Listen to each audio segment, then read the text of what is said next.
ओम श्री कृष्णार्पणमस्तु. ओम नमो भगवते वासुदेवाय.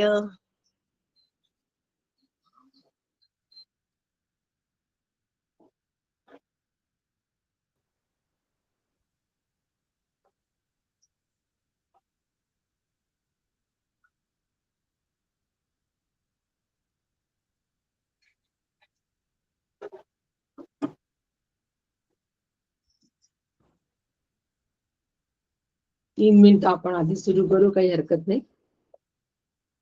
निलिमाताई, आपण अतिशय समृद्धीने पठण केलेलं आहे गीतेचं, अत्यंत शांत स्वरात धन्यवाद. पठण. मला सुद्धा त्या शांतीमध्ये खरोखर घेऊन गेला. आपणाला साष्टांग प्रणिपात करते आणि आता आजच्या चिंतनाला प्रारंभ करूया. हरे राम राम राम हरे हरे, हरे कृष्ण कृष्ण कृष्ण हरे हरे, हरे राम राम राम हरे हरे, हरे कृष्ण कृष्ण कृष्ण हरे हरे. सद्गुरुनाथ महाराज की जय. गुरुर्ब्रह्मा गुरुर्विष्णू गुरुर्देवो महेश्वर, गुरु साक्षात परब्रह्म तस्मै श्री गुरुवे नमः. श्री गुरुवे नमः. अभाग्यासी करी भाग्यवंत, ऐसे श्री गुरु काका श्रीमंत, जीवत्वाची खंत स्वरूपी विराली श्रीराम.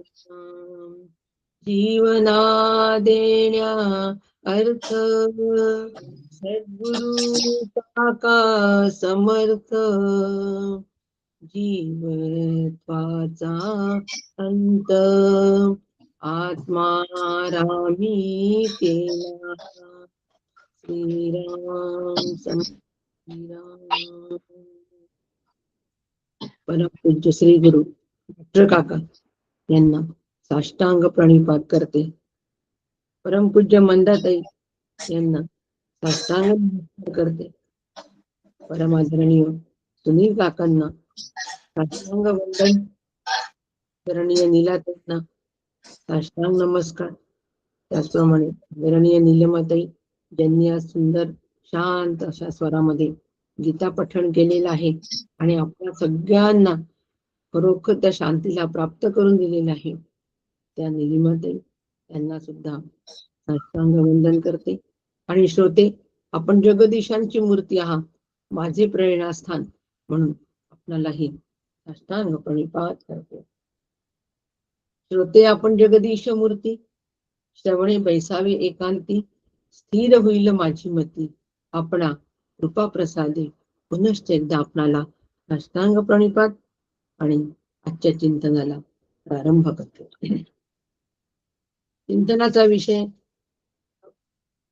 गीता स्वाध्याय मंचच्या अंतर्गत श्रीमद भगवद्गीता, आणि त्या अंतर्गत अध्याय 4 आपण मागच्या वर्गामध्ये बघितलेला आहे. संपूर्ण आपला अध्याय 4 झालेला आहे, परंतु आदरणीय नीलाताईंची इच्छा होती की अत्यंत महत्वाचा असा हा 4 अध्याय आहे आणि त्यामुळे त्याचा थोडा सारांश रूपाने पण बघायचा असे त्यांची इच्छा, त्यांची आज्ञा. त्यांच्या आज्ञेला, त्यांच्या इच्छेला मान देऊन त्यांची आज्ञाशील सावध मानून मी 4थ्या अध्यायाचं सार मांडायला सज्ज झाले. श्रोते हो, आपल्या कृपेनेचे सार आज निघणार आहे आणि नीलाताईंचे आशीर्वाद निश्चितच आहेतच, वादच नाही. साराला आपण सुरुवात करू. 7 वाजलेले आहेत, हरकत नाही करायला. 3रा अध्याय ज्या वेळेला आपण बघितला, तर 3ऱ्या अध्यायामध्ये कर्मयोग निष्ठा प्रतिपादित केली होती. म्हणून 3रा अध्याय हा कर्मयोग आहे. आणि तिसऱ्या अध्यायाचा उपसंहार करताना ज्ञानयोग निष्ठेमध्ये त्या अध्यायाची परिसमाप्ती केली होती. मी चौथा अध्याय मांडते, त्याचा सारांश मांडते, परंतु आपण श्रोतेगण निश्चित माझे प्रेरणास्थान असल्यामुळे आपण सुद्धा तितकंच तत्पर असावं ऐकताना. जर एखादा मुद्दा काही सुटला असेल तर तो निश्चित नोंद करून घ्यावा आणि मग त्याप्रमाणे मला नंतर निश्चितपणे सांगावं की हा मुद्दा राहिलेला आहे. आणि समजा वेळेअभावी जर नाही झाला सारांश, तर पुढचा सारांश आपण सगळ्यांनी पूर्ण करून घ्यावा. त्याबद्दल मला खात्री असल्यामुळे मी अगदी निर्धास्त आहे, कोणतंही भय नाही. परत आपण आपल्या विषयावर येऊ की उपसंहार करताना तिसऱ्या अध्यायाचा ज्ञानयोग निष्ठेमध्ये त्या अध्यायाची परिसमाप्ती केली होती. कारण काय ज्ञानयोग निष्ठेमध्ये परिसमाप्ती का केली होती? कारण ज्ञानात सर्व कर्माची परिसमाप्ती होते असं भगवंतांनी चौथ्या अध्यायामध्ये सांगितलेलं आहे. म्हणून चौथा अध्याय हा ज्ञान कर्म संन्यास योग आहे. जिज्ञासू साधकांनी कर्माचा त्याग नाही करायचा. कर्माचा त्याग करता येत नाही. जोपर्यंत देह आहे तोपर्यंत कर्म आहेच. काय करायचं? कर्माचा त्याग तर करायचा नाही, कर्मयोग तर साधायचा. आणि त्याच्याही पलीकडे आता ज्ञान कर्म संन्यास योग साधायचे. मग यासाठी काय नेमकं करायला पाहिजे? तर ते सगळे नेमके पण या अध्यायामध्ये आम्हाला भगवंतांनी दिलेलं आहे. निष्काम वृत्तीने कर्मानुष्ठान करायचं आणि हेच आमचं कर्तव्य आहे. कारण साधक हा आत्मजिज्ञासू असतो. पण आत्मजिज्ञासू आहे म्हणून तो आत्मज्ञानी आहे असं नाही. तो फक्त आत्मजिज्ञासू आहे, तो आत्मअज्ञानीच आहे, आत्म अज्ञानी आहे. तो तिसऱ्या अध्यायामध्ये आहे. त्यामुळे कर्तृत्व आणि भोक्तृत्वाचा अभिमान आहेच. जोपर्यंत कर्तृत्व आणि भोक्तृत्वाचा अभिमान आहे तोपर्यंत ते कर्म तो ज्ञान कर्म संन्यासाचा अधिकारी नाही. कर्तृत्व भोक्तृत्वाचा अभिमान जोपर्यंत आहे, म्हणजे मी कर्म करतो, मी कर्म करणारा, मी भोगणारा, मी आहे म्हणून झालं, त्याला कर्तृत्व भोक्तृत्व अभिमान असं म्हणतात. आम्ही पाहिलं, आम्हाला हे आवडतं, म्हणजे त्याचं भोग घेणं आहेच. तर तो ज्ञान कर्म संन्यासाचा अधिकारी नाही. म्हणून चौथ्या अध्यायामध्ये भगवंतांनी आम्हाला ज्ञानाचा महिमा सांगितलाय आणि हा ज्ञानाचा महिमा अनेक प्रकारे आम्हाला विशद करून सांगितलेला आहे. पण हे ज्ञान प्राप्त करण्यासाठी ज्ञानाचा महिमा सांगत असताना भगवंतांनी अजून एक आम्हाला त्या ठिकाणी महत्वाचं सूत्र दिलेलं आहे की ज्ञान प्राप्त करण्यासाठी, ज्ञान होण्यासाठी मात्र श्री गुरूंना नितांत श्रद्धेने आणि अनन्य भक्तीने शरण जावं लागेल, तरच हे ज्ञान प्राप्त होईल. ज्ञान म्हणजे आत्मज्ञान, ज्ञान म्हणजे ब्रह्मज्ञान. ज्ञान म्हणजे या चौथ्या अध्यायात काय सांगितलंय, कसं सांगितलंय, कोणते मुद्दे आले, कोणते श्लोक महत्वाचे, हे ज्ञान नाही. ह्या ज्ञानाबद्दल भगवंत बोलतच नाहीये, हे परोक्ष ज्ञान आहे. भगवंत अपरोक्ष ज्ञानासाठी बोलतात आहे. ते अपरोक्ष ज्ञान जोपर्यंत मला होत नाही, म्हणजे पाहावे आपणासी आपण, तेच होऊन राहणे, ब्रह्मरूपताच या ठिकाणी अपेक्षित आहे, सुखरूपताच अपेक्षित आहे. ते जोपर्यंत आम्ही त्या अनुभवाला आम्ही प्राप्त होत नाही तोपर्यंत ज्ञान कर्म संन्यास योग साधल्या जाणार नाही. आणि म्हणून त्या ठिकाणी ज्ञाननिष्ठा कशी जोपासायची हे भगवंतांनी आम्हाला या ठिकाणी सांगितलेलं आहे. पण सगळ्यात पहिले म्हणजे ज्ञान प्राप्त करण्यासाठी पहिले श्री गुरूंशिवाय हे शक्य नाही हे सांगितलेलं आहे. म्हणून नितांत श्रद्धेने आणि अनन्य भक्ती, हे दोन गोष्टी फार महत्वाच्या आहेत, श्रद्धा आणि भक्ती.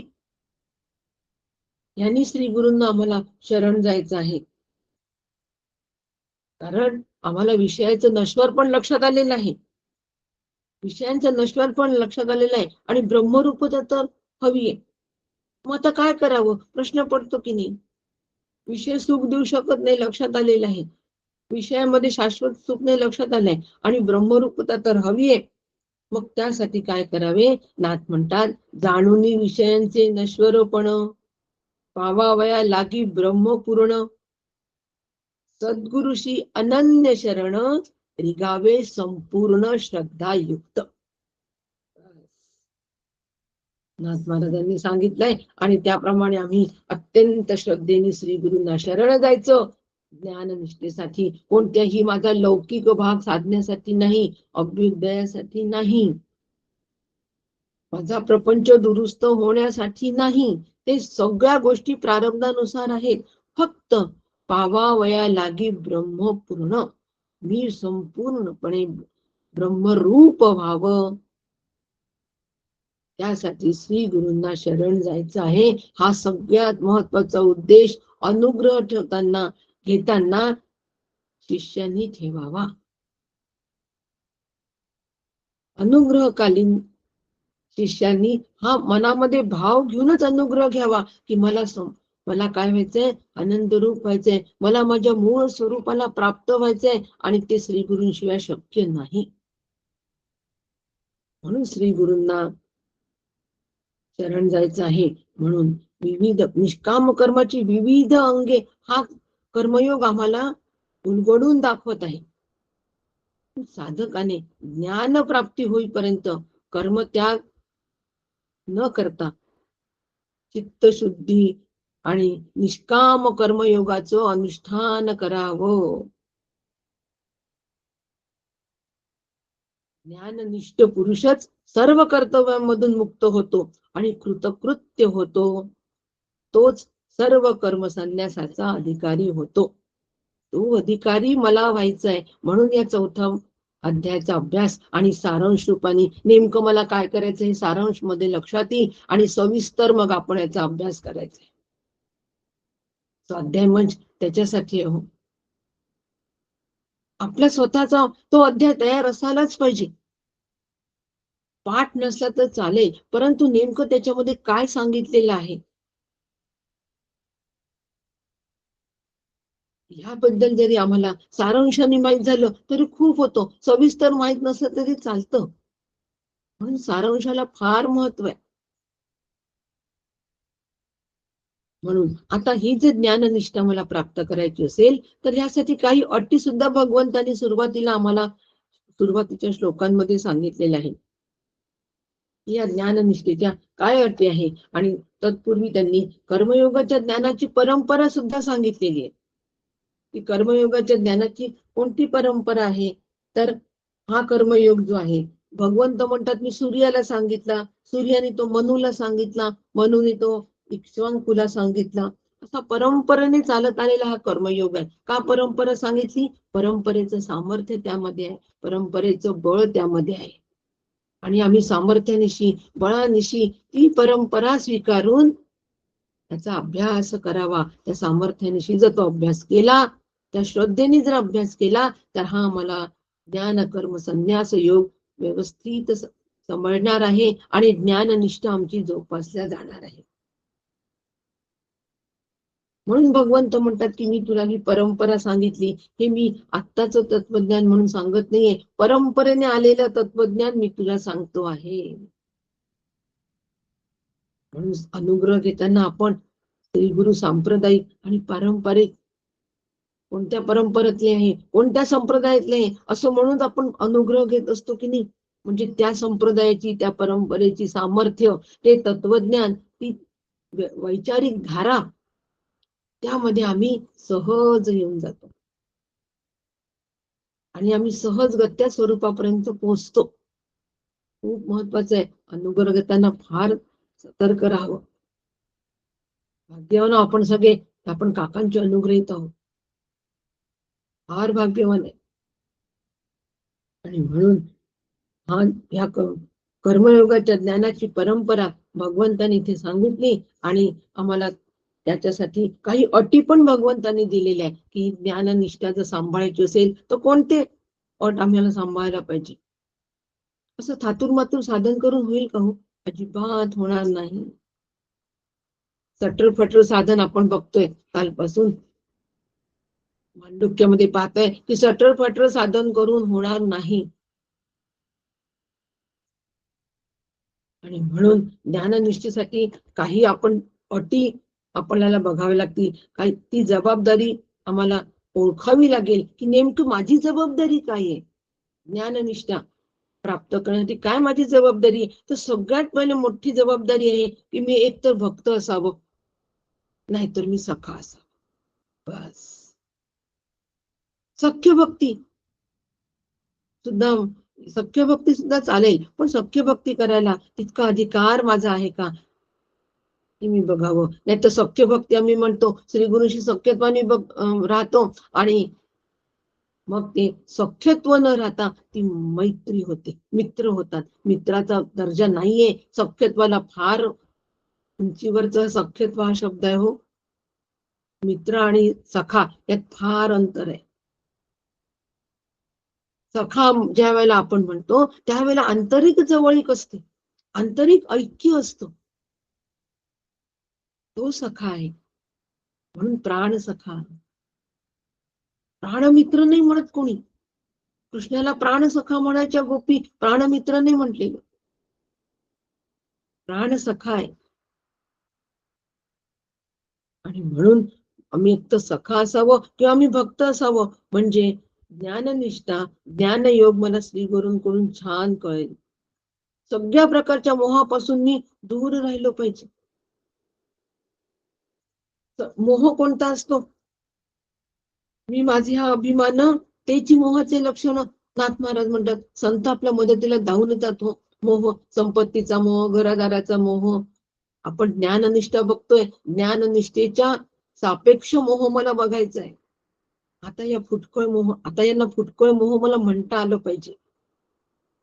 कोणता मोह आहे? मी माझे, हा अभिमान, हा मोह आहे. या मोहाचं हे लक्षण आहे, मोहाचं हे लक्षण आहे. याच्यापासून मला दूर राहता आलं पाहिजे, तरच ज्ञान निष्ठा जोपासल्या जाईल, अन्यथा नाही. बघा तत्वज्ञान सुद्धा आपण आता न कष्टित ज्या येते जेव्हा ह्या उंचीवर जातो आहे ना, तर त्या दर्जाचाच आपल्याला अभ्यास करावा लागेल की. बिस्किटचा पुडा उदाहरण सगळ्यांना माहितीये. लहान असताना बिस्किटचाच पुडा दिला मामानी आणि आजोबा झाल्यानंतर बिस्किटचाच पुडा दिला तर समाधान होईल का? तेव्हा तरी तर दप्तर बदलावं लागेल की नाही. आणि ते बदलावं, तयारी करावी. किंबहुना स्वाध्याय मंच त्याच्याचसाठी आहे. स्वाध्याय मंच त्याच्याचसाठी आहे. म्हणून परवडण्यासारखं नाही हो स्वाध्याय मन, अजिबात परवडण्यासारखं नाही. म्हणून तर संख्या कमी होऊन जाते एकदम. कारण तो परवडण्यासारखा नाही, कारण तो मला करायचंय स्वाध्याय. ते माझ्याशी येऊन भिडलं की मग नको वाटतं. शिवाजी असावा पण कोणाकडे? दुसऱ्यांकडे. माझ्याकडे नाही, कारण शिवाजी जर माझ्याकडे आला तर मला जिजाऊ सारखं कार्य तत्पर राहावं लागेल ना हो. आणि म्हणून मोहापासून आम्ही दूर राहिलो पाहिजे. शंका घेऊ नये भगवंतावर, श्री गुरूंवर अजिबात शंका घेऊ नये. सद्गुरु वचन तोची वेदांत, तोची सिद्धांत, तोची दानांत. सद्गुरु वचन ही श्रद्धा आमची असावी. आणि भगवंत सांगतात ते 100% माझ्या कल्याणाचे आहे. माझे श्री गुरु अज अजर अमर आहे. माझं धर्मावर प्रेम असावं, कारण भगवंताचं प्रेम धर्मावर आहे. भगवंत सांगतात आहे परित्राणाय साधूना. भगवंत सांगतात की माझं धर्मावर प्रेम असल्यासाठी मी धर्मासाठी मी जर अवतार घेत असेल, जन्म घेत असेल, तर मी भगवंताचा जर असेल तर माझंही प्रेम धर्मावर असावं, माझंही जीवन धर्माधिष्ठित असावं. देव कार्यामध्ये जेवढी मदत झाली तेवढी मी करायला हरकत नाही, तेवढी मी करावं, तेवढी मी मदत करावी. ह्या सगळ्या अटी आहेत. ही सगळ्या अटी आम्ही जर का पाळल्या तर आम्ही निश्चितपणे ज्ञाननिष्ठा आम्ही सांभाळू शकू. आणि ह्या अटी पाळणं हे एक तप आहे. ज्ञाननिष्ठेसाठी आम्हाला तप करावं लागेल. त्याच वेळेला ज्ञाननिष्ठा तयार होईल. म्हणून भगवंत म्हणतात आहे की अर्जुना, देवासाठी उपासना केली तर देव मिळतो. जो मला माझं जसं भजन करतो तसं मी त्याला ते फळ देतो. पण साधकांनी फक्त आणि फक्त माझ्याच प्राप्तीची इच्छा ठेवावी. देवदेवतांना सुद्धा मर्यादित फळ देण्याचा अधिकार आहे. तत्वतः ते माझंच भजन करतात, तत्वतः ते मलाच चाहतात, परंतु त्यांना हे माहित नसतं, ते अज्ञान असतं, म्हणून ते देवदेवतांपर्यंतच थांबतात. म्हणून फक्त परिपूर्ण श्रद्धा हाच एक आधार आहे. आणि तो आधार भगवंत तत्वरूप होण्यासाठी मला सांगतात आहे. म्हणून भगवंताला तत्वता जाणावं हे फार महत्वाचं आहे. आणि त्यासाठी भगवंत आम्हाला विचार देत आहे. त्यासाठी ही ज्ञाननिष्ठा आहे. कापूर ज्या वेळेला अग्नीच्या सानिध्यामध्ये येतो तेव्हा त्याचं सगळं कापूरत्व खुंटून जातो की नाही, निघून जातं सगळं कापूरत्व. तसं सत्शिष्याला जेव्हा सद्गुरू भेटतात तेव्हा सत्शिष्य हा शिष्य राहत नाही. तो भेद केव्हाच मिटून जातो. गुरु आणि शिष्याचा भेद केव्हाच मिटून जातो. नाथांची ओवी आपण सांगत नाही, आपण म्हणाल काय भर दे, बरीच भर ओव्या लावल्या हो, लक्षात नाही येत, म्हणून उदाहरण दिलं कापुराचं. म्हणून कर्माचा लेप हा भगवंताला नसतो.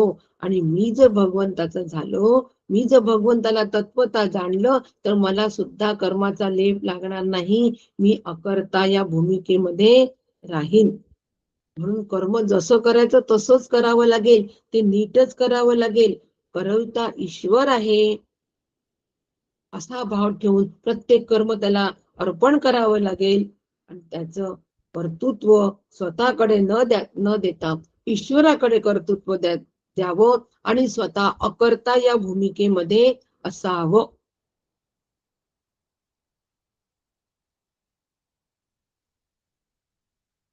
याला म्हणतात ज्ञान सर्व कर्म संन्यास योग. भगवंताला तत्वता जाणून ते मीच आहे या अनुभवाशी प्राप्त व्हायचं आणि सगळं कर्म करायचं. त्या कर्माचा लेप लागत नाही. कर्माचा संन्यास करायचा नाहीये, तर कर्माचा लेप मला लागला नाही पाहिजे. म्हणून कर्त्या जीवाने करवत्या ईश्वराची उपासना करायची आणि या अकर्ते या भूमिकेमध्ये असावं, हे साधन आहे. हे साधन आम्ही करायचं. आणि ज्ञाननिष्ठेच्या अटी पाळणं हे पण दुसरं साधन आहे. हे पाळणं फार गरजेचं आहे. त्याशिवाय ज्ञान कर्म संन्यास योग होत नाही, नैष्कर्म्य सिद्धी प्राप्त होत नाही. हा अध्याय आम्हाला नैष्कर्म्य सिद्धीकडे घेऊन चाललेला. आणि म्हणून त्यासाठी भगवंताचं तात्विक स्वरूप जाणणं, तो कार्यकारणाच्या अतीत आहे, तो असंग आहे. आणि मी सुद्धा कर्मफळाच्या इच्छेपासून असंग असावं. इतकं त्या कर्माबद्दलचं कर्मयोगाची परंपरा सांगितली. त्यावर अर्जुनाला शंका आली होती की कशावरून भगवंत तुम्ही हा सूर्याला सांगितलेला योग आहे, मी कसं समजावं. शंका पण अर्जुनाला आली हो. आणि या शंकेचं निरसन पण भगवंतांनी केलं. अरे तुझं आणि माझे अनेक जन्म झाले, पण तुझा कर्म विग्रह आणि माझा लीला विग्रह, बस एवढंच तू जाण. म्हणून हे जे दिव्य कर्म आहे माझं, ते तत्वदृष्टीने तू जाण. इतकं केलं तरी सुद्धा तुला ही ज्ञान निष्ठा प्राप्त होईल. आणि म्हणून मग भगवंत म्हणतात त्या अर्जुनाला कर्म करण्याची रीत सांगून राहिले की कशा पद्धतीने मग हे कर्म करायला पाहिजे. आमचा कर्म विग्रह आहे, तर मग आम्ही कर्म कसं करायला पाहिजे. सगळ्यात कर्म करताना महत्वाची गोष्ट म्हणजे सांगितले भगवंतानी की भीतराग भय क्रोधा, आसक्ती भीती क्रोध ते सगळं सोडून दे. तुझा कर्मविग्रह आहे ना, मग तू कशा पद्धतीने कर्म कर. तर तू आसक्ती सोडून दे, भीती, भय, क्रोध सगळं सोडून दे आणि माझ्याशी समरस हो. माझ्या अनुसंधानामध्ये राहा, तरच तू पावन होशील. माझ्या स्वरूपाशी ऐक्य तुझं होईल, तोपर्यंत होणार नाही. आणि हा हेतू धरून जे माझ्याकडे येतात ना, त्यांनाच मी फळ देतो. म्हणून ईश्वर रूप मी करता असलो तरी मी ब्रह्मरूप मी करता नाही, हे लक्षात घे. मी म्हणजे कोण? भगवंत. आणि भगवंतावरून स्वतःकडे ते बोट आणायचं. त्वमेव प्रत्यक्षम करतासी त्वमेव, तिकडे गणपतीकडे नाही, माझ्याकडे ते बोट आलं पाहिजे, हा काकांचा आग्रह आहे. आणि असं जर मी कर्मफळाची इच्छा माझी नसेल तर मी त्या कर्माने बांधल्या जाणार नाही. आणि असं सगळ्यांनी कर्म आजपर्यंत केल्या रे अर्जुना, आणि तूही ते कर्म कर. कर्म कसं करायचं? कर्म करण्याची रीत पण भगवंतांनी सांगितली. नुसतं ज्ञाननिष्ठा नाही, तत्पूर्वी कर्म कसं करायचं ही पण सांगितलेली आहे. काय श्री गुरु दयाळू असतात हो. शिष्य नेमका कुठे अडकतो हे श्री गुरूंना माहित असतं.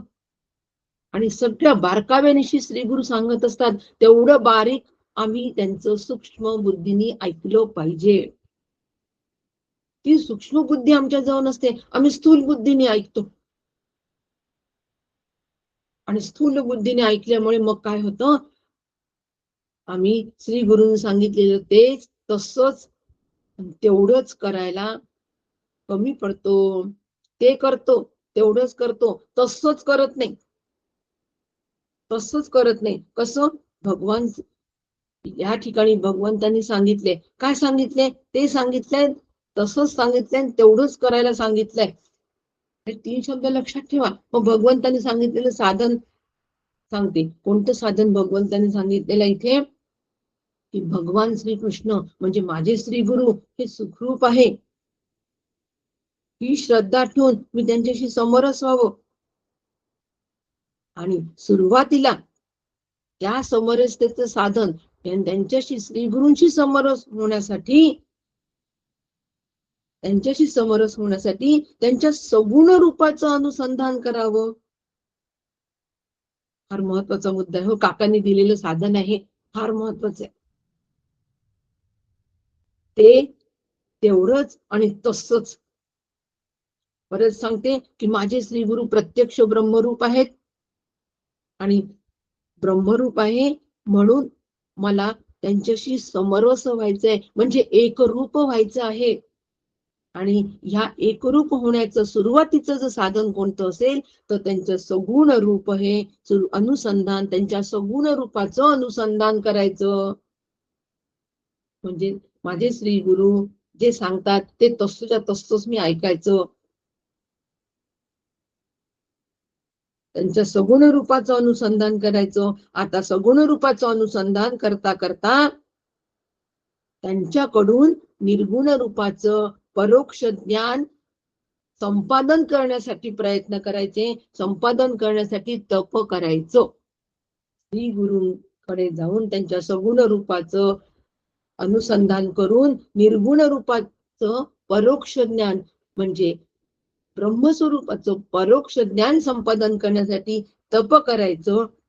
आणि मग त्याच्यानंतर हे तप केल्यानंतर, ज्ञान तप केल्यानंतर मग श्री गुरूंनी आपल्या निर्गुण रूपाच्या अनुसंधानाचं तप केल्यानंतर आता निर्गुण रूपाचं अनुसंधान करायचं. श्री गुरूंच्या निर्गुण स्वरूपाचं अनुसंधान करायचं. ते तेवढंच आणि तसंच. मुद्दे हे लिहून घ्या. पहिले सगुण रूपाचं ध्यान, श्री गुरूंच्या अनुग्रह घ्यायचा, सगुण रूपाचं ध्यान करायचं. त्याच्यानंतर निर्गुण रूपाचं परोक्ष ज्ञान संपादन त्यांच्यापासून करण्यासाठी मी तप करायचं. त्यांच्यापासून ते परोक्ष ज्ञान संपादन करायचं आणि मग परोक्ष ज्ञान संपादन केल्यानंतर निर्गुण रूपाचं अनुसंधान करायचं. ही अंतिम साधना सर्वोत्कृष्ट आहे आणि ही कोणाच्या लक्षात येत नाही असं काकांचं म्हणणं आहे. आणि आली तरी झेपत नाही. आणि ही आम्हाला भगवंतानी सांगितलेली आहे. अशा पद्धतीने आम्हाला कर्म करायचं आहे. अशा पद्धतीने आम्हाला ज्ञाननिष्ठा संपादन करायची आहे. आणि ही ज्ञाननिष्ठा संपादन करून कर्मतत्व काय आहे हे आम्हाला समजून घ्यायचं आहे. की नेमकं काय कर्मतत्व हे सुद्धा भगवंतांनी सांगितले. की कर्म अशा पद्धतीने केल्यानंतर त्या कर्माच्या मागचं तत्व लक्षात घे तू. की कर्माच्या मागचं तत्व कोणतं आहे हे जर तू लक्षात घेतलं तर सगळ्या जन्म मरणाच्या चक्रातून आम्ही सुटू हो. आणि ते कर्म आहे, ते तत्व आहे की कर्म आणि विकर्म काय आहे सगळं आम्ही जाणून घ्यायचं. मग कर्म कसं करायचं, कर्म तत्व सांगते बरं का. कर्म कसं करायचं तर कर्म आम्ही तुकाराम महाराज संतांनी सांगितल्याप्रमाणे कर्म करायची म्हणजे निष्काम कर्म करायचं. कर्म तत्व सांगते नेमकं.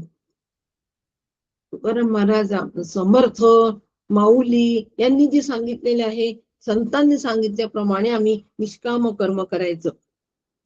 आणि हे कर्म जर आमच्याच्याने होत नसेल, त्याच्या विरुद्ध कर्म जर आम्ही करत असू तर ते विकर्म आहे हे लक्षात घ्यायचं. कर्म करत असताना संतांनी सांगितल्याप्रमाणे आम्ही कर्म करतोय का हे लक्षात घ्यायचं. माझ्या श्री गुरूंनी सांगितल्याप्रमाणे मी कर्म करतोय का, आणि नसेल करत तर मी विकर्म करतोय, मी विपरीत कर्म करतोय हे मी लक्षात घ्यायचं. आणि असं कर्म करता करता मी ह्या कर्माचा करता नाही. कर्म जरी माझ्याकडून होत असले तरी मी करता नाही हे समजून घ्यायचं. त्याला अकर्म असं म्हणतात. म्हणजे कर्म करण्यातही कर्म नाही. आणि मला कर्म करण्याची गरज नाही, मला कर्म आता आम्हाला करण्याची गरज नाही असं म्हणणं सुद्धा कर्म करणंच आहे. म्हणून हे सुद्धा म्हणायचं नाही आहे की नाही हो कौशल्य. कर्मही करायचं मी त्याचा करता पण नाही आणि मला आता कर्म करण्याची आवश्यकता नाही, आम्ही काही कर्म करत नाही, आम्ही फक्त अभ्यास करतो असं म्हणत असतो तरी सुद्धा आम्हाला कर्मतत्व समजलेलं नाही.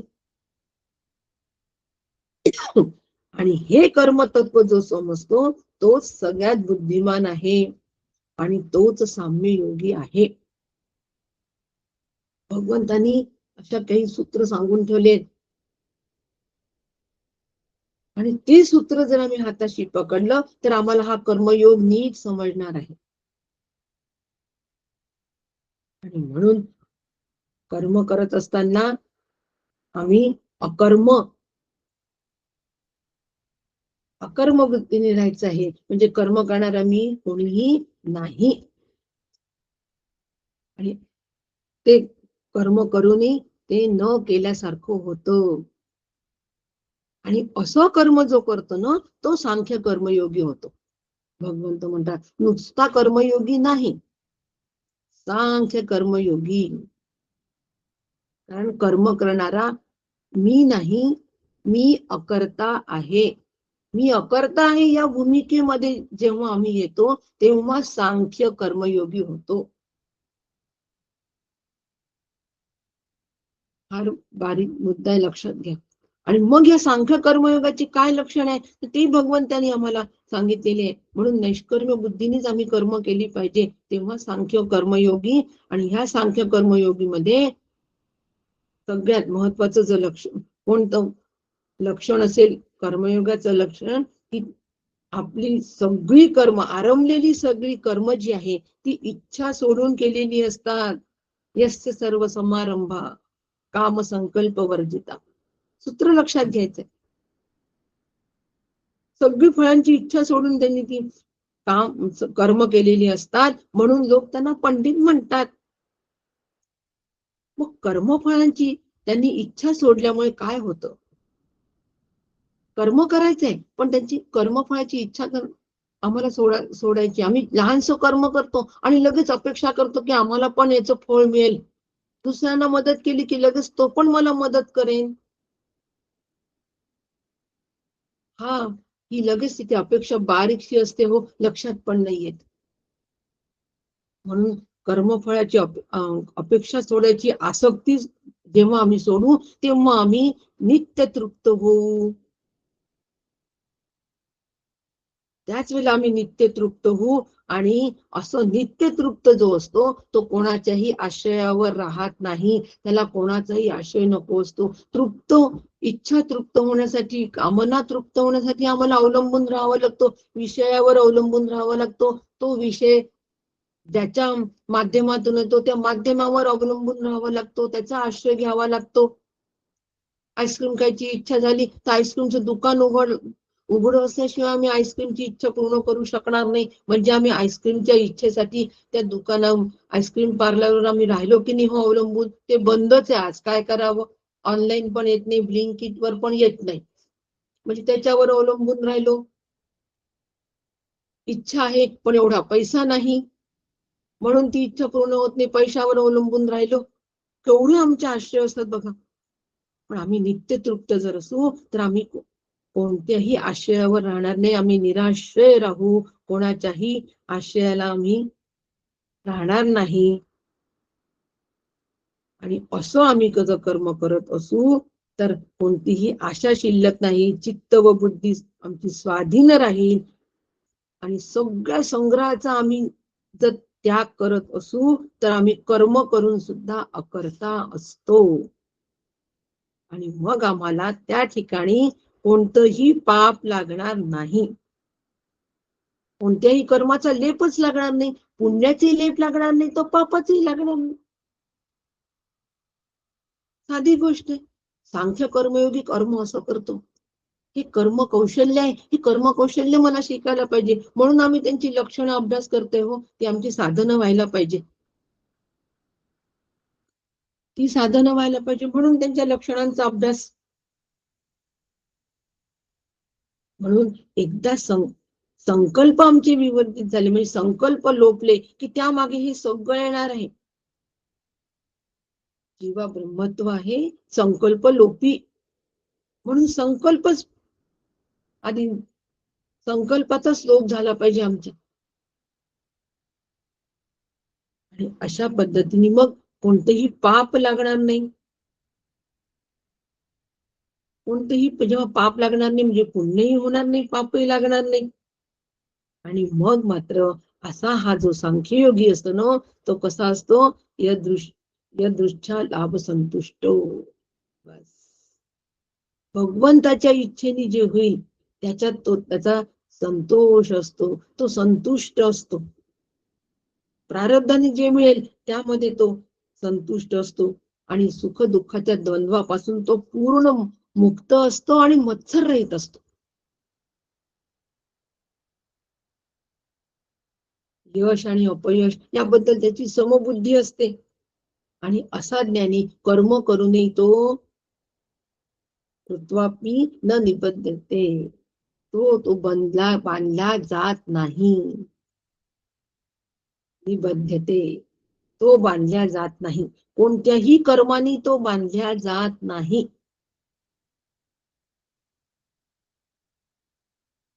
आणि अशा पद्धतीने तो कोणत्याही कर्माने बांधल्या जात नसल्यामुळे समग्र प्रविलीयते. त्याच्या सगळ्या कर्माचा पूर्णपणे काय होतं? तो बांधल्या जात नसल्यामुळे सर्व कर्म स्वरूपामध्ये विलीन होतात.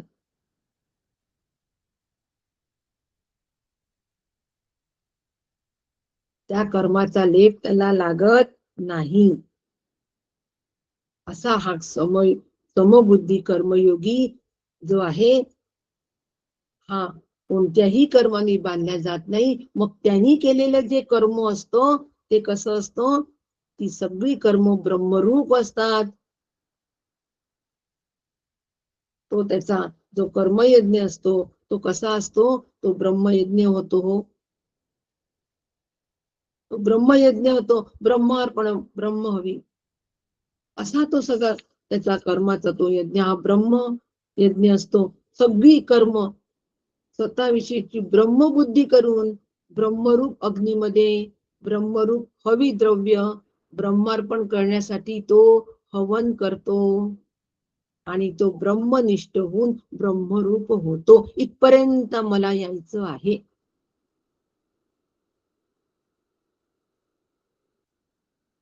इथपर्यंत मला यायचं आहे. माझं प्रत्येक कर्म हे कसं झालं पाहिजे, ब्रह्मरूपच झालं पाहिजे. ब्रह्मयज्ञच माझ्याकडून व्हावा, दुसरा कोणताच यज्ञ होऊ नये. परंतु काय असतं की एवढं जरी आम्हाला ज्ञान असलं सगळं तरी सुद्धा आमच्याकडून अनेक यज्ञ होतात, हे पण भगवंतांनी सांगितलेलं आहे. इतकं सगळं ज्ञान, परोक्ष ज्ञान आम्हाला असतो. आम्ही अनुभवापर्यंत जात नसल्यामुळे, मग त्याच्या अलीकडे आम्ही थांबत असल्यामुळे आम्ही अनेक यज्ञ करतो. तेही भगवंताने आम्हाला सांगून ठेवलेलं आहे की मग हे यज्ञ आमच्याकडून होतात, परंतु आम्ही जर का तत्पूर्वी सावध झालो तर हे यज्ञ आमच्याकडून होणार नाही. ब्रह्मयज्ञ सगळ्यात महत्वाचा, ज्ञानयज्ञ सगळ्यात श्रेष्ठ, पण ज्ञानयज्ञ श्रेष्ठ हे आम्हाला अद्यापही व्यवस्थित न कळल्यामुळे मग कोणी कर्मयज्ञ करतात, कोणी यज्ञ देवतेची उपासना करतात, कोणी संयम रूपी अग्नीमध्ये आपले सगळे इंद्रियांचं हवन करतात, तो एक यज्ञ करतात. कोणी शब्दादी विषयांचं इंद्रियांमध्ये हवन करतात, कोणी संयम रूप अग्नीमध्ये इंद्रिय आणि प्राण त्यांचं हवन करतात. अतिशय कठीण व्रत, कठीण सगळं, अगदी कठीण तप, कठीण यज्ञ, कठीण व्रत असं सगळं करतात. कोणी प्राणायामामध्ये तत्पर असतात, तर प्राण अपानांचा निरोध करून यज्ञ करतात. प्राणाचे अपानामध्ये असं हवन करतात. अपानाचे प्राणामध्ये हवन करतात. म्हणजे असे विविध यज्ञ आम्ही करतो. आणि या विविध यज्ञामधून आम्ही काय करण्याचा प्रयत्न करतो, कर्मसन्यास घेण्याचा प्रयत्न करतो, कर्मयोग साधण्याचा प्रयत्न करतो, परंतु ते होत नाही. भगवंत म्हणतात की कितीही कृतीच्या दृष्टीने विविधता जरी याच्यामध्ये असली तरी समर्पण आहे. या सगळ्या यज्ञामध्ये आपण ह्या सगळ्या यज्ञांमध्ये देवता, इंद्रिये, प्राण, संयम हे सगळ्या गोष्टी आवश्यकता आहे. आणि हे सगळी कर्म कृती असत, कृतीनी प्रत्यक्ष कृती करावी लागते. प्रत्यक्ष यामध्ये कर्म करावं लागतं, त्याला फळं येतात. कर्म केल्यानंतर ती नाशिवंत असतात. म्हणजे ही सगळे यज्ञ जे आतापर्यंत सांगितले ते सगळे कर्तृतंत्र आहे. यज्ञाचे नाव लक्षात नाही ठेवली तरी चालेल, पण हे सगळे यज्ञ कर्तृतंत्र आहे. आणि कर्तृतंत्रांनी वस्तुतंत्र मिळत नाही, आत्मा मिळत नाही, आत्मसिद्धी होत नाही. म्हणून ज्ञान यज्ञ सगळ्यात महत्वाचा आहे. ज्ञाननिष्ठा फार महत्वाची, त्यासाठी ज्ञान यज्ञ फार महत्वाचा आहे. कारण ज्ञानरूप आत्मा वस्तुतंत्र आहे. तो कोणत्याही कृतीनी, कोणत्याही कर्मानी, कोणत्याही यज्ञानी मिळणार नाही. कितीही श्रेष्ठ हे यज्ञ असते, हे सगळ्यात श्रेष्ठ असं यज्ञ सांगितले असं सोपं आहे का हो, की संयम करून सगळ्या इंद्रियांचं त्यामध्ये हवन करायचं? सोपी गोष्ट आहे का? अजिबात नाही. अत्यंत कठीण अशी गोष्ट आहे. सुंदर दृश्य दिसलं तरी ते डोळे तिकडे गेलेच नाही पाहिजे रूपाकडे.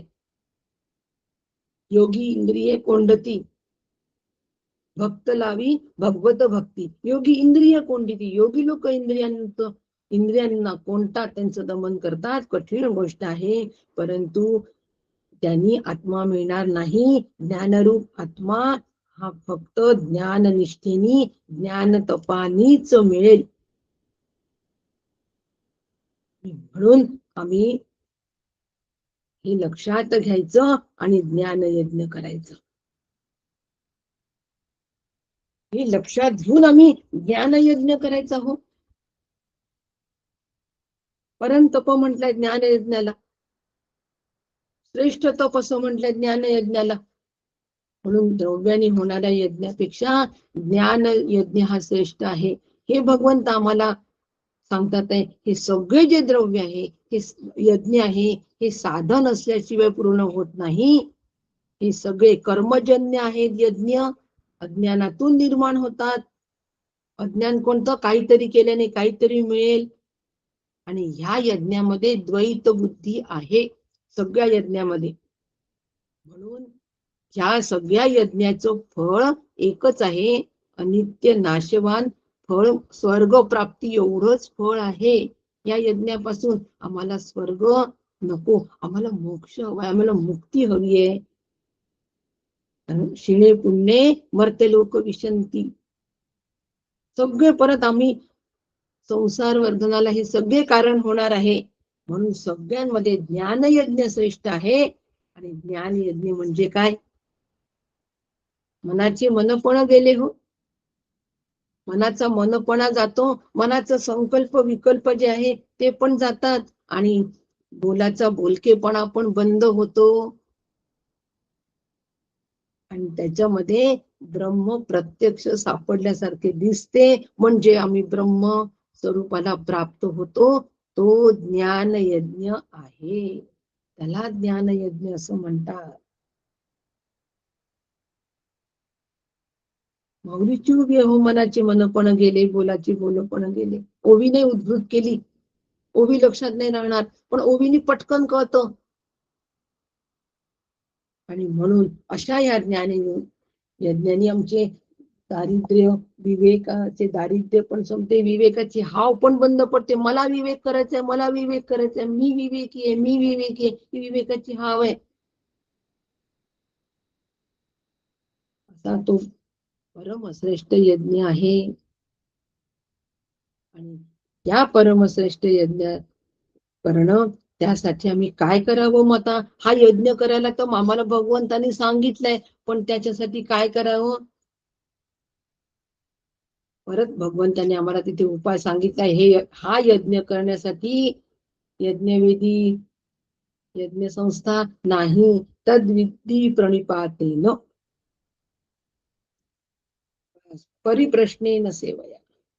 हा ज्ञान यज्ञ करण्यासाठी श्री गुरूंना शरण जा, त्यांची सेवा करा. तरी तनु मनु जीवे चरणाशी लागावे, अगर्वता करावे दास्य सकळ.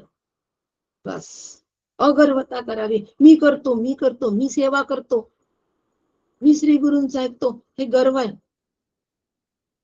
आणि अगर्वता करावे दास्य सकळ. श्री गुरूंचं दास्यत्व आम्ही करावं, श्री गुरूंना शरण जावं आणि त्यांची सेवा करावी. कशी सेवा करावी? ज्ञान यज्ञ जर आम्हाला करायचं आहे तर सेवेचं स्वरूप कसं असलं पाहिजे? हो, नुसतं हात पाय दाबून त्यांचं आणि एवढं होईल का? एवढी सेवा पुरेशी आहे का? नाही. तर मग ती सेवेचं स्वरूप कसं असावं? आम्हा सद्गुरु तोची परब्रह्म सेवेचं स्वरूप आहे का? हो, ज्ञान यज्ञासाठी सेवा, श्री गुरूंची सेवा करणं हा उपाय आहे. तर ती सेवा कशी करावी? त्या सेवेचं स्वरूप आम्हा सद्गुरु तोची परब्रह्म, ऐसा नित्य निज भाव सप्रेम. माझा निज भाव कसा असावा? की माझे श्री गुरु प्रत्यक्ष परब्रह्म स्वरूप आहे, आणि हा भाव मी सतत जपावा, हा माझा निज भाव व्हावा, प्रेमपूर्वक माझा निज भाव नित्य असावा. हीच गुरु सेवा उत्तमोत्तम, हीच गुरु सेवा आहे. आणि ही गुरु सेवा जर आम्ही करत असू तर शिष्य परब्रह्म स्वयं होय. ह्या गुरुसेवेनी शिष्य परब्रह्म स्वरूप होऊन राहतो. सेवेचा दर्जा बघा, सेवेचं स्वरूप बघा. या दर्जाला आम्हाला पोहोचायचंय. ही सेवेचं स्वरूप या दर्जापर्यंत आमचं गेलं पाहिजे. तरच आम्ही परब्रह्म स्वरूपाला प्राप्त होऊ, तरच आमच्याकडून ज्ञान यज्ञ होणार आहे, ज्ञान निष्ठा आमची जोपासल्या जाणार आहे. तोपर्यंत ज्ञान निष्ठा सुद्धा आमची जोपासल्या जाणार नाही. आणि त्याचा परिणाम असा होणार आहे की त्याचा परिणाम आम्हाला परत मोह होणार नाही, अजिबात मोह होणार नाही. न पुनर्मोहमेव भगवंत म्हणतात आहे. हा जर का ज्ञान यज्ञ आम्ही अशा पद्धतीने सेवा करून जर तो ज्ञान यज्ञ करत असू, ज्ञान निष्ठा जोपासत असू, तर आम्हाला परत मोह होणार नाही. न फिरे माघारी, हाची नियम आता न फिरे माघारी. आता परत संसाराकडे आम्ही पाठ फिरवणार, तोंड फिरवणार नाही, त्याच्याकडे आमची पाठच फिरवल्या जाईल. म्हणजे तो दुर्लक्षित होणार नाही, तो उपेक्षित होईल. दुर्लक्षित नाही करायचा, लक्षात घ्या. प्रपंच उपेक्षित करायचा आहे, त्याचा मोह होणार नाही. आणि या ज्ञान लाभानंतर माझ्या लक्षात येईल की जे अधिष्ठान आहे भूतसृष्टीला, जे भगवंताचं परब्रह्माचं अधिष्ठान आहे, ते अधिष्ठान मी आहे हे मला कळेल. आणि मग ह्या लाभाने काय होणार आहे, मी सगळ्या पापातून मुक्त होणार आहे. सगळ्या पापातून मुक्त होणार आहे. आणि मग असा हा ज्ञानरूपी अग्नी जो आहे, अशा पद्धतीने जर हा धडाडून पेटला तर सगळ्या कर्मबंधनाला हा भस्म करणार आहे. कोणतंही कर्मबंधन मला या ज्ञानाग्नीमध्ये बांधू शकणार नाही.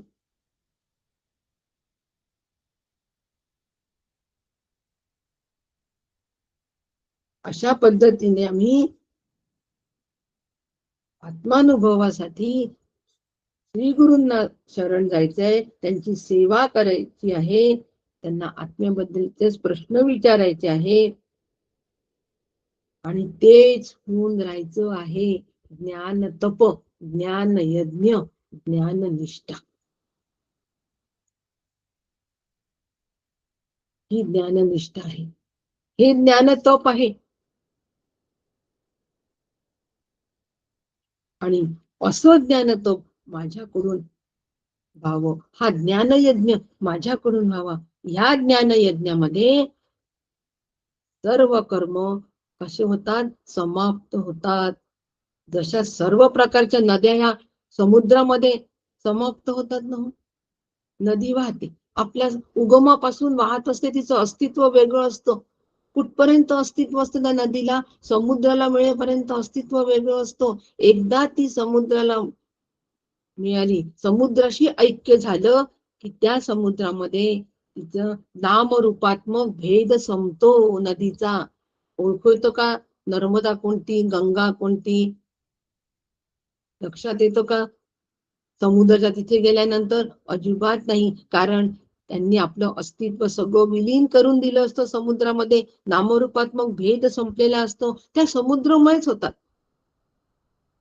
त्याप्रमाणे ज्ञानयज्ञ करणारा जो पुरुष आहे, तो सर्व कर्मांच्या मध्ये अकर्म स्वरूपाचा आत्मा पाहतो. आणि म्हणून अकर्म स्वरूपाचा आत्मा पाहत असल्यामुळे सर्व कर्म करूनही ती न केल्यासारखी होतात. अधिष्ठान दृष्टी त्या ठिकाणी आमची विकसित होते. म्हणून कर्मयोगाचा शेवट हा कशात आहे, ज्ञानप्राप्तीमध्ये आहे. ज्ञानरूपतेत नाही, लक्षात घ्या, ज्ञानप्राप्ती. ज्ञानरूपता त्याच्या समोर. एकदा ज्ञान प्राप्त झालं म्हणजे परोक्ष ज्ञान प्राप्त झालं. परोक्ष ज्ञान एकदा प्राप्त झालं की त्याचं मग ज्ञानरूपतेमध्ये रूपांतर. आणि तो ज्ञानरूपतेत रूपांतर झालं की तो यज्ञ, तो सर्वश्रेष्ठ यज्ञ आहे. तिथे अहंकाराचा संपूर्ण नाश आणि स्वस्वरूपाचं दर्शन, हेच महान तप आहे. हेच महान तप आहे. आणि असं हे महान तप जर आम्ही लक्षात घ्यावं आणि हेच ज्ञानतप आम्ही करावं असं आम्हाला भगवंत सांगतात आहे. हे ज्ञान हृदयी प्रतिष्ठे, हे ज्ञान जेव्हा हृदयामध्ये प्रतिष्ठित होतं ना, तेव्हा काय होतं? शांतीचा अंकुर फुटे. हे ज्ञान ज्या वेळेला आमच्या हृदयामध्ये प्रतिष्ठित होतं, त्यावेळेला शांतीचा अंकुर फुटतो. आणि तो शांतीचा नुसता अंकुर, त्याचा विस्तार होतो. अपराशांतीची पराशांती हा विस्तार आहे, पराशांती हा विस्तार आहे. आणि त्या पराशांतीचा विस्तार, अपराशांतीचा पराशांतीमध्ये विस्तार झाला की मग विस्तार बहु प्रगटे आत्मबोधाचा. तिथे आत्मबोध आहेच. हे भगवंत आम्हाला सांगतात आहे. आणि म्हणून भगवंत आम्हाला सांगतात आहे की इतकं हे ज्ञान तप, ज्ञाननिष्ठा महत्वाची आहे. नाही ज्ञानेन सदृशम पवित्रमिह विद्यते. अत्यंत पवित्र असं हे ज्ञान आहे. अत्यंत पवित्र आहे.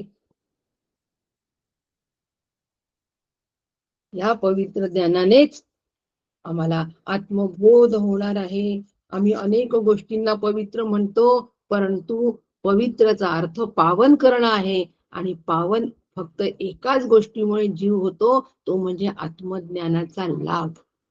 तीर्थक्षेत्राला जा की पावन नदीला जा, तीर्थक्षेत्राला जा, पावन ठिकाणाला जा, पावन आम्ही एकाच गोष्टीमुळे होणार आहोत, ते फक्त फक्त फक्त म्हणजे आत्मज्ञानच, बस.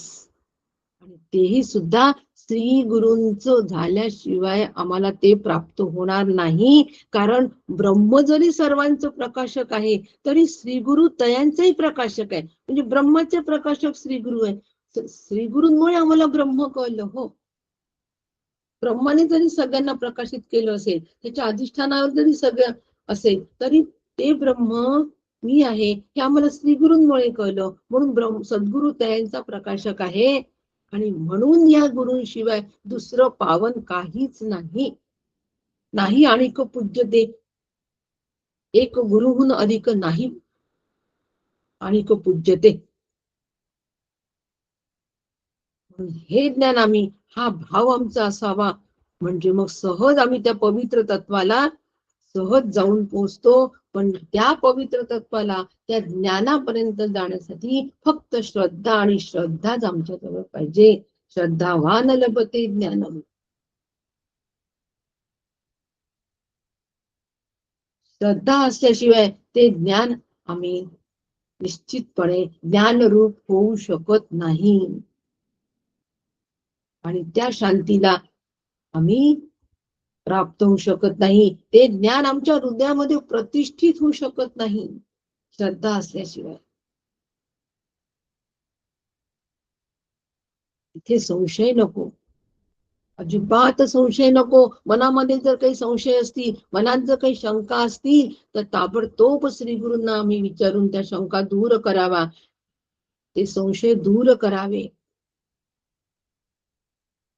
मागच्या वेळेला सांगितलं होतं की 21 समासीमध्ये सुद्धा समर्थ शिष्याला म्हणतात की बाबा रे, मी बोलतो तरी शंका वाटते, तुला शंका वाटते ना? का वाटते?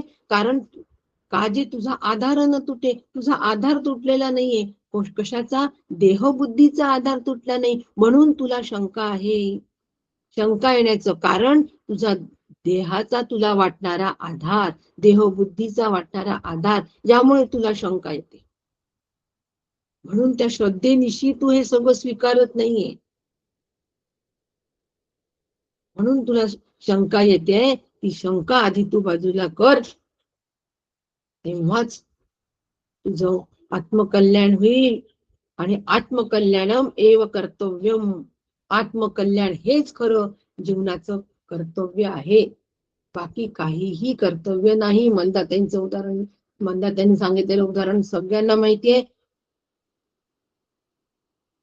म्हणून अंतःकरणात संशय हा कधीच नसावा. संशय जर असेल तर संशयी असणारा व्यक्ती हित आणि अनहित जाणू शकत नाही.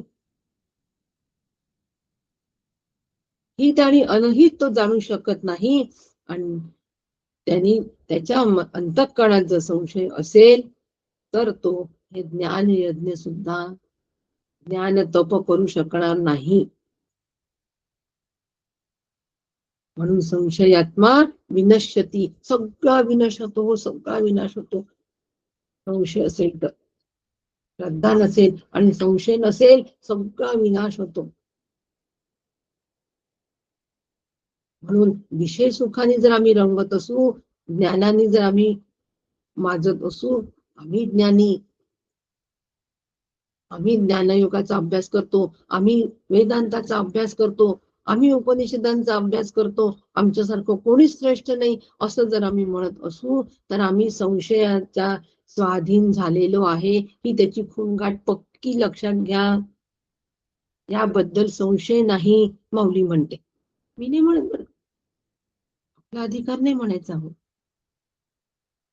आपल्या सगळ्यांच्या कृपा प्रसादाने तुम्हाला ही सगळी उकल होते.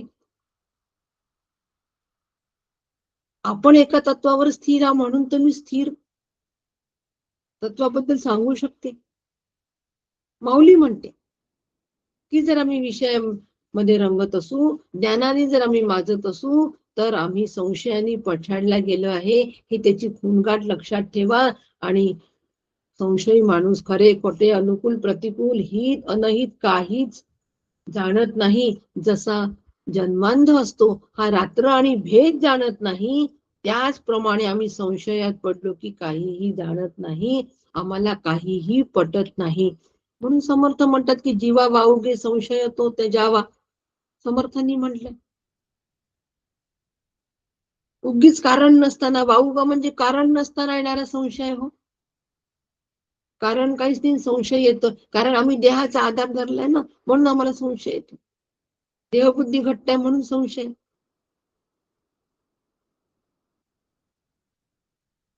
म्हणून समर्थ म्हणतात की म्हणे दास संदेह तो विसरावा. तो संशय आम्ही विसरलाच पाहिजे.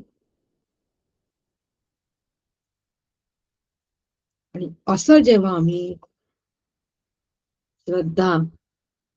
श्रद्धेने हे स्वीकारू, श्रद्धेने आम्ही ज्ञान तप करू, संशय रहित आम्ही होऊ, संशय त्या ठिकाणी राहणार नाही. आणि संशय ज्या वेळेला राहणार नाही त्यावेळेला मग ज्ञान संचिन्न संशय, बस सम्यक ज्ञानाने सगळे संशय आमचे नष्ट होतील.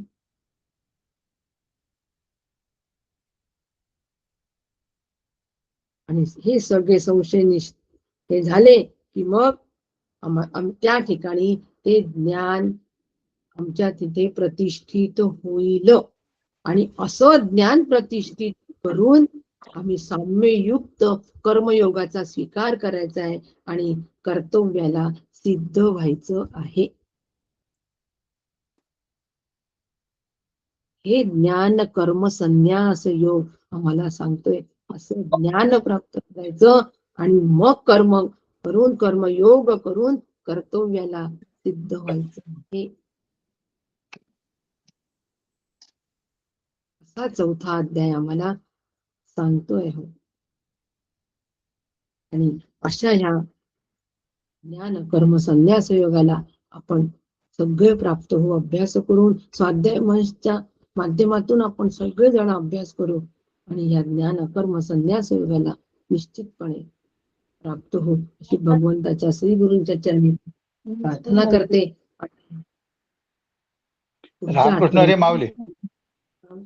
पुढच्या आठवड्यामध्ये आपल्या वर्गाला सुट्टी राहणार आहे कारण की बुलढाण्याला आमची प्रवचन आहेत.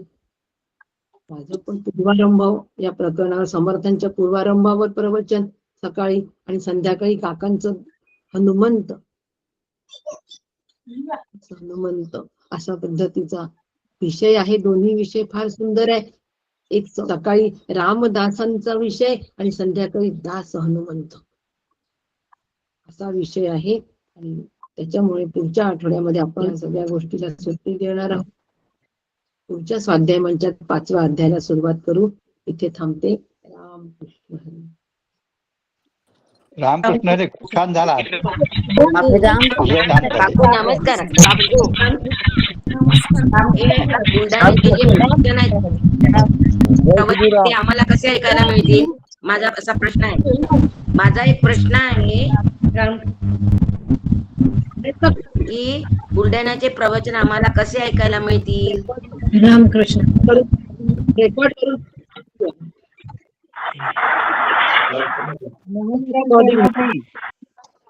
नमस्कार. रामकृष्ण हरी.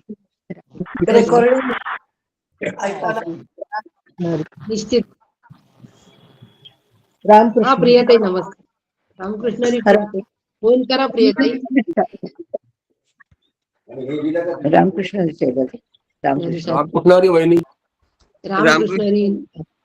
रामकृष्ण हरी वहिनी. डान्स नमस्कार. रामकृष्ण हरी. काकू रामकृष्ण हरी. नमस्कार करते. नमस्कार. चालिंताई रामकृष्ण हरी नमस्कार करते. प्रतिभाताई नमस्कार करते. रामकृष्ण हरी. शैला रामकृष्ण हरी. वीणा रामकृष्ण हरी. रामकृष्ण हरी. रामकृष्ण हरी काकू. रामकृष्ण हरी. काकू नमस्कार करत आहे. नमस्कार काकू. रामकृष्ण हरी. रामकृष्ण हरी. रामकृष्ण हरी. रामकृष्ण हरी. रामकृष्ण हरी. रामकृष्ण हरी काकू नमस्कार करते. रामकृष्ण हरी काकू. हा रामकृष्ण हरी. निलिमाताई रामकृष्ण हरी. रामकृष्ण हरी काकू. रामकृष्ण हरी. पद्माकर दादा रामकृष्ण हरी. रामकृष्ण. कर्म अकर्म विकर्म ही व्याख्या आणि त्याच्याही पलीकडे जाऊन कर्म कसं करावं याविषयीचं विवेचन आज उत्तम होतं. आणि आपण नेहमी कर्म करत असताना कसं कर्म करावं या